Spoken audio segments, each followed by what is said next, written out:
Good evening, everyone. Welcome to the channel. Before I begin, here are my disclaimers. Today I am going to give you an update about INNOVENT Biologics Inc. Annual Report. INNOVENT Biologics Inc. is a biopharmaceutical company that specializes in developing innovative antibody and protein medicine products for various diseases. The company has a diverse portfolio of commercial stage products that cater to different therapeutic areas, including oncology, ophthalmology, autoimmune, cardiovascular, and metabolic diseases.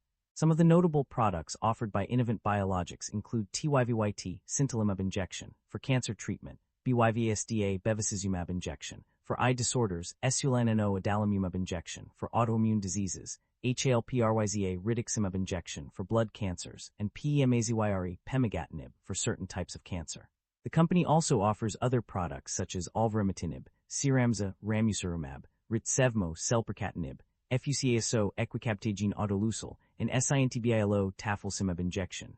In addition to its commercial stage products, INNOVENT Biologics is also developing several new drugs that are currently under regulatory review.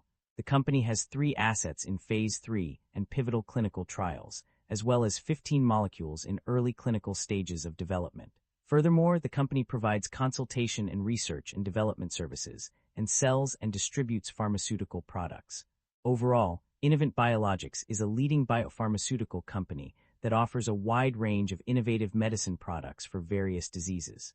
Its diverse portfolio and commitment to research and development make it a significant player in the industry. INNOVENT Biologics, Inc., market capitalization of $147 billion, is significantly larger than the average industry peer of roughly $26 billion. This shows that INNOVENT Biologics, Inc. holds a significant advantage in their industry. INNOVENT Biologics, Inc. trades at a higher price-to-earnings ratio of 161 times and a higher price-to-book ratio of 6.68 times relative within the industry. This makes the stock appear much more overvalued compared to its peers. However, the broader industry is also trading at elevated valuation levels, suggesting sector-wide optimism rather than company-specific overvalue. Investor should evaluate if the stock is worth its premium price. The company maintains a moderate leverage profile, with liabilities making up 39% of total assets, suggesting a balanced approach between risk management and capital efficiency. Liabilities have grown faster than assets and equity, which is somewhat concerning.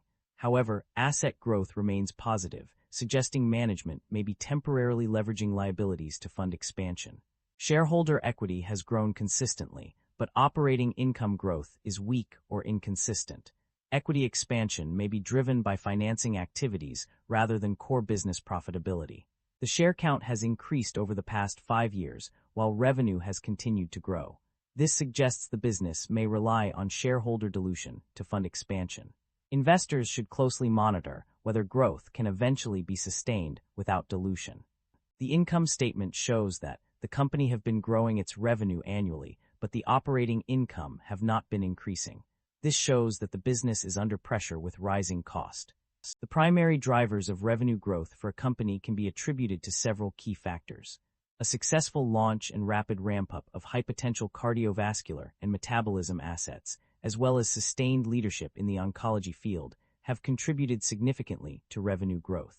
The expansion into general biomedicine has also been a major driver, with increased production volume, improved cost of production, and favorable product mix all contributing to higher revenues. The company's comprehensive multi-channel distribution strategy and rapid scale-up of commercialization since its first product launch in 2019 have also played a crucial role. The effective execution of a dual-engine growth strategy has allowed the company to tap into new markets and expand its customer base.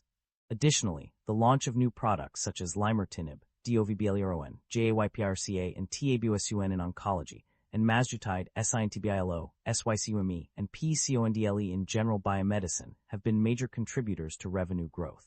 On the other hand, the primary drivers of decline include the company's expanding portfolio of partnered assets, which has led to a decrease in license fee income. The decline in license fee income is evident from the -13% and -16.2% decreases reported on pages 32 and 50, respectively. This suggests that while the company's revenue growth is driven by various factors, its partnerships with other companies have not been as successful, leading to a decrease in revenue. The net income of a company underwent a significant transformation between 2024 and 2025. Initially, the company reported a loss of RMB 94.6 million in 2024, but this was reversed in 2025 with a profit of RMB 813.6 million. This marked an increase of RMB 908.2 million, indicating a substantial improvement in the company's financial performance. The profit margins also showed notable changes during this period. While the gross profit margin remained unchanged at 42.6% for both years, the non-IFRS net profit margin experienced a significant increase from 3.6% in 2024 to 13.2% in 2025. This indicates that the company's ability to generate profits from its sales improved substantially over this period. The non-IFRS EBITDA growth was also impressive, with a staggering 383.7% increase. Although the actual value for 2024 is not provided, making it difficult to determine the exact percentage change, this growth rate suggests that the company's operating efficiency and profitability have improved significantly. Overall, these changes in net income and profit margins reflect a marked improvement in the company's financial performance between 2024 and 2025. The company's financial performance indicates a concerning trend of negative operating cash flow. This means that the company is not generating sufficient revenue to cover its operational expenses, resulting in a net outflow of cash from its core business activities. As a result, the company may struggle to meet its short-term obligations and invest in growth initiatives, ultimately impacting its long-term sustainability. The company's debt level has undergone a significant transformation. While total current liabilities and total liabilities have seen substantial increases of 91% and 113%, respectively, borrowings have surprisingly decreased by 17.4%. This mixed trend is also reflected in lease liabilities, which have dropped by 45.5%. The impact on interest expenses is less clear-cut, but it can be inferred that contract liabilities may have led to an increase due to the significant rise, while a decrease in borrowings could result in lower interest expenses. The performance of various regions and segments has been a mixed bag, with some standing out as clear winners while others struggled to keep pace. On the positive side, China has solidified its top-tier status by 2030, with its domestic portfolio performing exceptionally well. The oncology segment has also been a standout, with several promising developments, including the fast-track designation of IB-3003 and the advancement of IB-3032 into Phase 1 clinical studies.